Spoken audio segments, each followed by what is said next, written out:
Okay, children. So let us see that how much we gain. मैं पूछूं आपसे या मुझे ही बोलते रहना पड़ेगा? Let us see. Let us see. If you are able to answer, please raise your hand and I'll give you a chance. Otherwise, मैं बोलूँगा नहीं तो फिर it will be simply a wastage of time. Share, and this is the book, and these are the question. Now, first question: name the parts of the angiosperm flower in which development of male and female gametophyte take place. Anyone? किसी को बोलना? Male gametophyte is develop into anther. Anther के अंदर develop होगा in the form of pollen grain, and female gametophyte will develop in ovary in the form of ovule. Difference between the microsporogenesis and megasporogenesis. Very simple. Microsporogenesis take place in pollen grain, megasporogenesis in anther. Microsporogenesis जो है उसमें tetrad बने, all 4 cells will develop into pollen grain. In megasporophyll the tetrad बने, उनमें से 3 will generate and further development will take place from one cell. Microsporogenesis, the 2 cells which are formed after first division, mitotic division, will be of unequal type. Megasporogenesis, the 3 continuous mitotic divisions take place and they are not of unequal type. ठीक है, वहाँ 3 हो रहे हैं और यहाँ पे एक ही हो रहा था. ठीक है, second mitotic division take place only in the generative cell in case of microspore या pollen grain के अंदर, and whereas here जो है वो 3 continuous cell division, mitotic cell division take place. Okay, further जो changes आप देखेंगे वो क्या है, that structure का है कि the 8 cells in megasporogenesis they arrange in 3:3:1. ठीक है, और जबकि यहाँ पे जो होते हैं वो ज्यादातर 60% प्लांट जो है उनमें pollen grain they are shed in the 2 cell stage and remaining 40% they are shed in the 3 cell stage. ठीक है, तो इतने सारे डिफरेंस हुए हैं. आगे का डिफरेंस जो है उसका तो खैर हमको अभी कुछ करना नहीं है. Question number 2, differentiate between microsporogenesis. अच्छा, ये question number 3, arrange following terms in the correct development sequence. Pollen grain, sporogenous tissue. Yes, बोलो. Sir, first is the sporogenous tissue, Yes. then pollen mother cell, then microspore tetrad, and pollen grain, then male gamete. Okay, true. ठीक है, first is sporogenous tissue, then tetrad बन गया, उससे नहीं mother cell बनी है और मदर सेल से टेट्राड बनी है और टेट्राड से पोलन ग्रेन और पोलन ग्रेन से male gamete. Very good. Draw NEET label diagram, तो ये आप प्रैक्टिस कर ही लीजिए, काम आते हैं. What is meant by the monosporic development in the female gametophyte? Anybody? Yes, again say Sir, the female gametophyte or the embryo sac develops from a single functional megaspore. This is known as the monosporic development. Yes. So out of 4 megaspore tetrad which are formed, 4 cells which are formed, 3 degenerate and further development take place from 1 megaspore mother tetrad cell, और उसी cell से जो further development हो रहे हैं, that process is called monosporic development. Mono मतलब 1, sporic मतलब वहाँ क्या है, megaspore से बहुत तेज. ठीक है. Okay, question number 6. With a neat diagram explains 7 cell 8 nucleate nature of the female gametophyte. तो इसमें कुछ नहीं है, फीमेल गैमेटोफाइट पूरा बनाना है. 3 सेल एंटीपोडल साइड में दिखानी है, 3 साइड माइक्रोपाइलर साइड में दिखानी है. जो नीचे 3 माइक्रोपाइलर एंड में उनमें 2 सिनर्जी और 1 सेल रहेगी. Collectively they are called egg apparatus. और एक सेल बनानी है बीच में जिसके अंदर 2 न्यूक्लियाई रहेंगे, हैप्लॉइड. सो सेल्स कितने हो गए? 3 + 3 + 1. ठीक है, 7. तो सेल्स तो हो गए 7. न्यूक्लियाइड्स कितने हैं उसके अंदर? 8 हैं, क्योंकि पोलर सेल के न्यूक्लियस फ्यूज नहीं होते हैं. Nuclei of the polar cell are not fused together. What are chesmogamous flower? Can cross pollination occur in cleistogamous flower? Give reason. Again say. So chesmogamous flowers are those flowers whose anthers and stigma are exposed. Yes. And cleistogamous flower में self cross pollination हो सकता है क्या? क्योंकि sir वो खुलते ही नहीं है, वो क्लोज्ड ही रहते हैं. सिंपल, ऑब्वियसली है ना. Give reason to your answer. Because it are never open, तो उसमें बाहर का कोई एजेंट जा ही नहीं सकता. Pollen grain can not come from outside. So the fertilization is invariably self fertilization या ऑटोगैमस ओनली. कीटोनोगेमस भी नहीं होगा ऑटोगेमी कंडीशन में। Mention 2 strategies to evolve to prevent self pollination in plants flowers. तो 4 पढ़े थे हमने, या तो उनकी सिंक्रोनी नहीं हो, ठीक है, ओके, या तो उनमें सिंक्रोनी नहीं हो, या उनकी मॉर्फोलॉजी ऐसी हो कि the anther and the stamen जो है, स्टिग्मा जो है, they are located in different position, ठीक है, या फिर तीसरा क्या हो सकता है कि वो प्लांट खुद ही यूनिसेक्सुअल हो, तो there is no chance only. And fourth जो है उनकी इनकम्पैटिबिलिटी है, जेनेटिक इनकम्पैटिबिलिटी। ओके, चलिए ये वाले क्वेश्चन को बता दीजिए। What is bagging technique, how useful it in the plant breeding program? Bagging, हाँ से और कोई नहीं बोलता है, पढ़ते नहीं है बच्चे, कनिका, श्रेया, चौथी तो दिख ही नहीं रही है। बोलिए चित्रांशी। सर वेरियस सर मैं आंसर, हाँ मुझे पता, तुम नहीं थी, शादी में थी। नहीं मैंने ये नहीं बोला सर। ओ? मैं आंसर मतलब सोचते समझते कहीं से ढूंढती हूँ, इतने में चित्रांशी आंसर दे देती है। ठीक है, आपके मैं 2 मिनट वेट करूंगा जब तक तुम बोलते हैं। चलिए बैगिंग क्या है? You are saying something So Chitranshi? various artificial hybridization techniques involves the removal of anther from bisexual flowers without affecting the female reproductive part through the process of emasculation.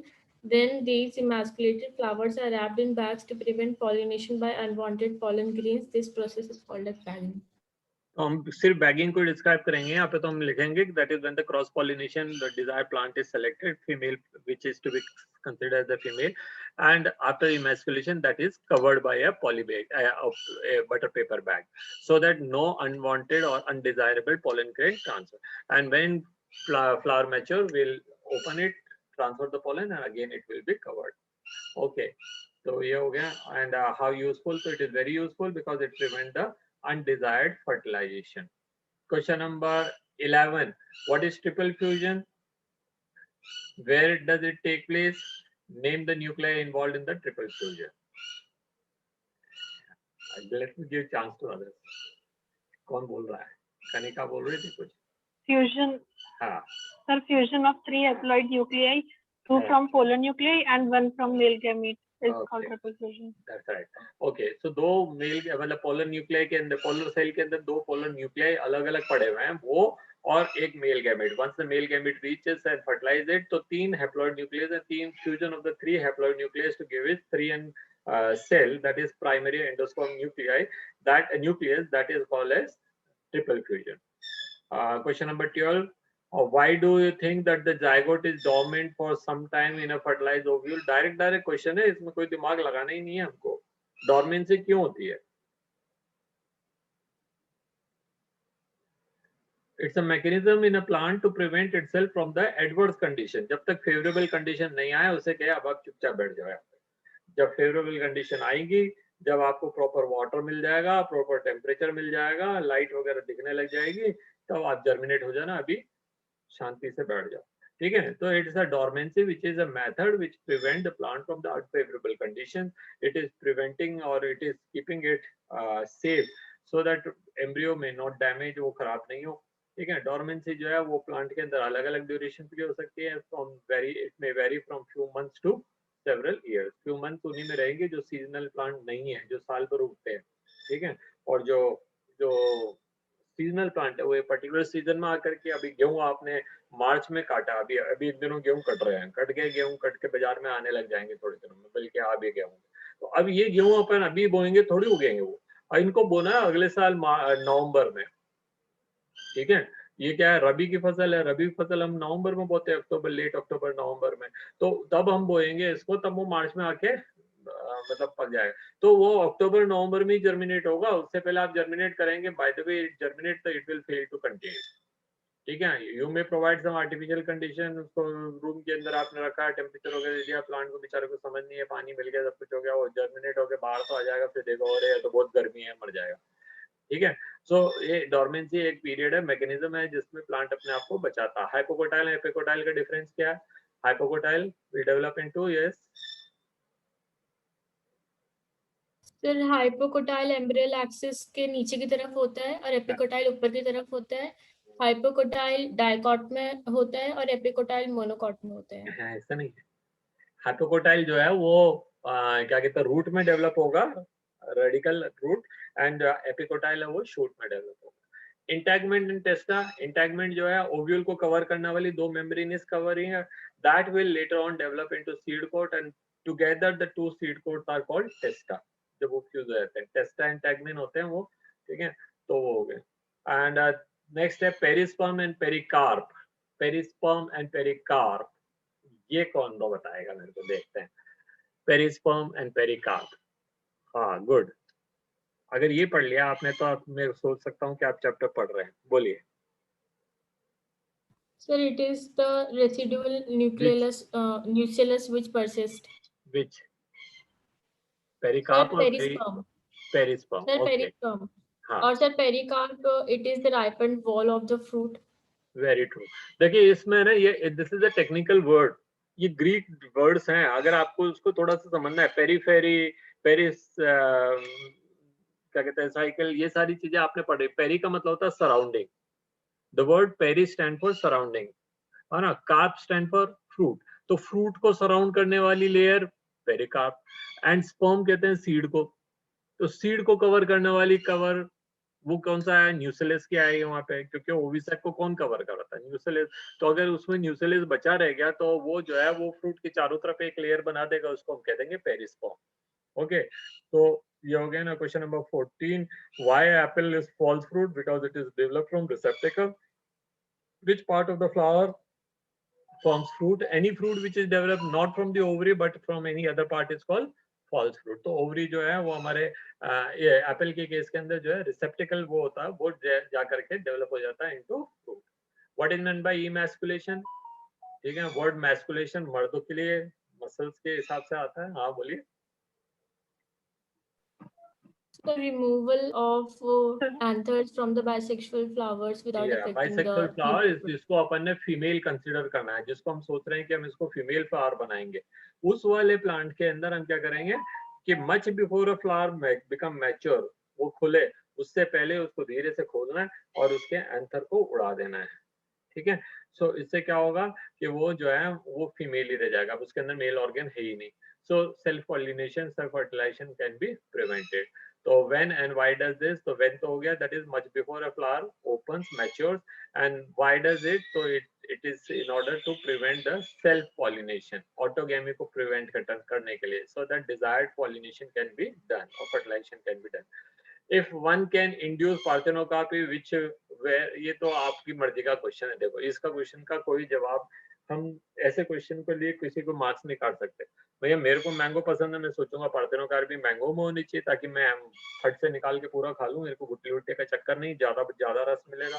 कोई कहेगा वाटरमेलन के अंदर सर इतने सारे seed होते हैं, परेशान हो जाते हैं सर, उसका जूस बनाना है तो एक एक पहले सीड निकालो, फिर उसके बाद उसको काट के मिक्सी में डालो, ये तो लफड़े हैं सर। तो किसी के लिए वाटरमेलन हो सकता है, किसी के लिए गुआवा हो सकता है, किसी के लिए क्या कहते हैं बैंगन हो सकता है, कईयों को सब्जी के अंदर बैंगन के बीज पसंद नहीं है। तो ये तो एक तो ये फर्जी क्वेश्चन है। पार्थेनोकार्पी आप किसके अंदर लेना चाहेंगे, तो एवरीवन चॉइस में भी डिफरेंट। ठीक है, और वाई तो आप दे दीजिए, बिकॉज आई लाइक इट।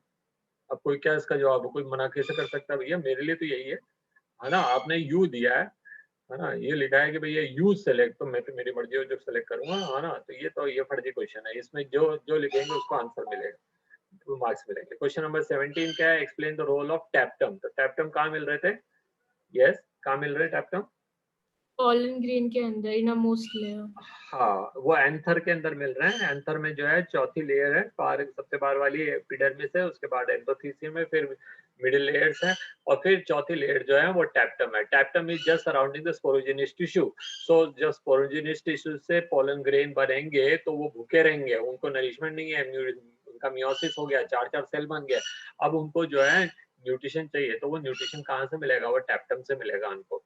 ठीक है, so formation of the pollen grain ball. Okay, last question है, what is apomixis and what is its importance? So apomixis अभी हमने बताया, apomixis is a method, apomixis is a event जिसके अंदर क्या है, आप इवेंट कहते हो, मेथड कहते हो, प्रोसेस कहते हो, जो भी कहना चाहिए, इज प्रोसेस इन विच जो है कोई सा भी 2n cell surrounding the ovi sac that enter into the ovi sac and develop into a embryo, ठीक है, और the diploid egg cell किसी कारण से जो है उसका अनइक्वल डिवीजन हुआ, दोनों सेट क्रोमोसोम एक के अंदर आ गए, तो that will develop into an embryo, और क्या कहते हैं, fusion of the pollen nuclei will take place और वो diploid बन जाए. So any of the 2n cell from the mother cell or the parent cell enter into the ovisac and that will act as that will develop into an embryo.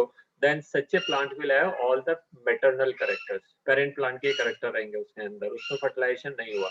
तो इसका importance क्या है? Importance ये है कि ऐसे plant जो है वो एग्जैक्ट रेप्लिका होंगे उनके पेरेंट का. तो अगर आपके पास कोई बहुत अच्छा क्वालिटी का प्लांट है और आप चाहते हैं कि उसकी नकल हो जाए, बहुत सारे जने जाते हैं कि भैया लता मंगेशकर इतना अच्छा गाती है, अब तो कोई जानते ही नहीं आजकल की जनरेशन वाले लता मंगेशकर को, लेकिन हम लोग छोटे थे तो हो लता मंगेशकर, जो गाना आ रहा लता मंगेशकर, तो लोग आगे ऐसा कायल थे, बोले यार ये चली जाएगी, if one Lata Mangeshkar will be no more, तो गानों का अकाल पड़ जाएगा, कौन गाएगा? आज कोई जानते ही नहीं लता मंगेशकर को, नई जनरेशन के लोग, ठीक है. तो हम ये सोचते थे कि यार इनकी नकल होनी चाहिए, इनका गला जो है किसी और को मिलना चाहिए, ये वो बहुत सारे लोग बहुत सारी बातें करते. एपियोमोक्सिस जैसी कोई प्रोसेस हो सकता था तो ठीक है, वो बना लेते अपनी नकल, पर जरूरी थोड़ी कि कोई आतंकवादी का जो क्लोन बनाए तो वो भी आतंकवादी हो, क्योंकि कौन सा कैरेक्टर कैसे होगा ये तो दो बातों पर डिपेंड करता है कि उसका जेनेटिक मेकअप क्या है और वो कैसी कंडीशन में पाला गया है. ये Shreya, something you were saying? No, sir. I could see your thing unmute होते हुए. Anyway, तो did you understand? मतलब जैसे हम कहते हैं ना कि what genetic makeup I got, exactly I am not using many of them. मेरे में बहुत सारी क्षमताएं होंगी पर मैंने कभी उनको एक्सप्लोर ही नहीं करा. Probably my muscles would have been a better muscle कि मैं एथलीट होता, लंबाई तो है ही, लेकिन मैंने कभी कोशिश ही नहीं करी दौड़ने की. Yeah, I never been trained also in that way. Probably I would have been a very good swimmer, but कभी मैं पानी में उतरा ही नहीं. मेरी मम्मी ने हमेशा रोक के रखा, बोला नहीं नहीं नहीं पानी में नहीं जाना. किसी ने बोल दिया मेरी मम्मी को जब मैं पैदा हुआ था, अगर जन्म पत्री बनवाना था, ये सिस्टर ये पानी में डूब के मरेगा. मम्मी ने कभी भेजा ही नहीं मुझे पानी की तरफ, ठीक है. तो ऐसे ऐसे है. देखिए हम में बहुत सारी कैपेबिलिटीज रहती है but we never explore it. तो उस हिसाब से क्या है कि किसी भी ऑर्गेनिज्म का genetic makeup is not always showing. कई सारी चीजें उसके अंदर होती है, लेकिन अगर कोई कह दे कि भैया मेरे में ऐसा जेनेटिक मेकअप है कि मैं पोटेशियम साइनाइड खा दूं तब भी नहीं मरूं, तो we can not take a chance कि बच्चा खा के देख ले बच रहा है कि नहीं, उसी बार में मर गया तो, है ना. लेकिन अगर ड्यू टू सम रीजन अगर किसी जगह पे किसी ने फूड पॉइजनिंग कर दिया और उसने खा लिया और वो बच गया, तो मालूम पड़ेगा, उस दिन मालूम पड़ेगा कि इसके अंदर वो एबिलिटी थी, ठीक है. तो कई बार हम में बहुत सारी एबिलिटीज होती हैं that we come to know only when the conditions are provided. तो कंडीशन कभी कभार ही आती है. मान लीजिए मैं तो वैसे तो कभी उपवास रखता नहीं हूँ, व्रत तो मैंने कभी रखे नहीं है ना. और मान लीजिए कि कभी ऐसी कंडीशन आ जाए कि हमको खाना ही नहीं मिले 5 दिन 10 दिन 15 दिन के लिए, ठीक है. तो अगर उस टाइम में बच गया तो मालूम पड़ेगा कि यार मेरे में ये कैपेबिलिटी भी थी, है ना. तो जब तक नहीं एक्सपोज हो उस कंडीशन से कैसे मालूम पड़ेगा. That's all children. सोचिए, bio is a very interesting subject. हर चीज बुक में नहीं मिलती है, बहुत सारी चीजें सोचने से अच्छा लगता है ना. तो ये जो अंग्रेज होते हैं ना वो फिक्शन बनाते रहते हैं, तो वो फिक्शन से उनका कल टेस्ट लेंगे और क्लास भी पढ़नी है, टेस्ट ले लेते हैं बस, केवल टेस्ट लेते हैं, ठीक है. तो 5:30 बजे टेस्ट. ओके, 5:30 नहीं पहुंचते. 5:45 सिर्फ 5:45. 5:45 done. Okay. Good day, children. Enjoy your day. Thank you, sir. Okay. Welcome. Thank you, sir. Welcome.